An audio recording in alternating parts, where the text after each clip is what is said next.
BRS ನಾಯಕಿ K ಕವಿತಾಗೆ supreme court ಮತ್ತೆ shock ನೀಡಿದ್ದು ಜಾಮೀನು ಅರ್ಜಿಯನ್ನು ಆಗಸ್ಟ್ 27ಕ್ಕೆ ಮುಂದೂಡಿದೆ. ದೆಹಲಿ ಅಬಕಾರಿ ನೀತಿ ಹಗರಣಕ್ಕೆ ಸಂಬಂಧಿಸಿದ ಭ್ರಷ್ಟಾಚಾರ ಮತ್ತು ಅಕ್ರಮ ಹಣ ವರ್ಗಾವಣೆ ಪ್ರಕರಣದಲ್ಲಿ ಜಾಮೀನು ಕೋರಿ ಬಿಆರ್ಎಸ್ ನಾಯಕಿ ಕೆ ಕವಿತಾ ಸಲ್ಲಿಸಿದ ಅರ್ಜಿಯ ವಿಚಾರಣೆಯನ್ನು ಸುಪ್ರೀಂ ಕೋರ್ಟ್ ಆಗಸ್ಟ್ 27ಕ್ಕೆ ಮುಂದೂಡಿದೆ. ಆಂಬ್ಯುಲೆನ್ಸ್ಗೆ ದಾರಿ ಮಾಡಿಕೊಡಲು ಹೋಗಿ ಕಾರೊಂದು ಪಲ್ಟಿಯಾಗಿರುವ ಘಟನೆ ಬೆಂಗಳೂರು ನಗರದ ಎಲೆಕ್ಟ್ರಾನಿಕ್ ಸಿಟಿ ಮೇಲ್ಸೇತುವೆಯಲ್ಲಿ ನಡೆದಿದೆ.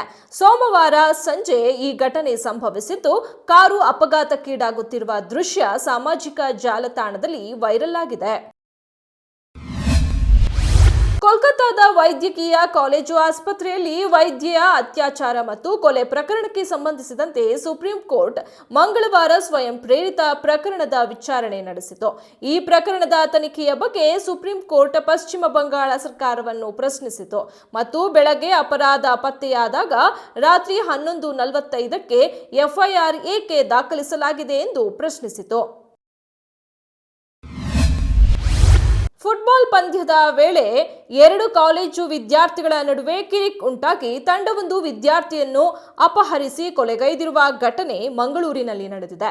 ನಗರದ ನೆಹರು ಮೈದಾನದಲ್ಲಿ ಆಗಸ್ಟ್ 14ರಂದು ಎರಡು ಪ್ರತಿಷ್ಠಿತ ಕಾಲೇಜಿನ ನಡುವೆ ಫುಟ್ಬಾಲ್ ಪಂದ್ಯವನ್ನು ಆಯೋಜನೆ ಮಾಡಲಾಗಿತ್ತು. ಈ ವೇಳೆ ಕೆಲ ವಿದ್ಯಾರ್ಥಿಗಳು ಎದುರಾಳಿ ತಂಡವನ್ನು ಬೆಂಬಲಿಸಿದ ಕಾರಣದಿಂದಾಗಿ ಎರಡು ತಂಡಗಳ ನಡುವೆ ಜಗಳ ಉಂಟಾಗಿತ್ತು.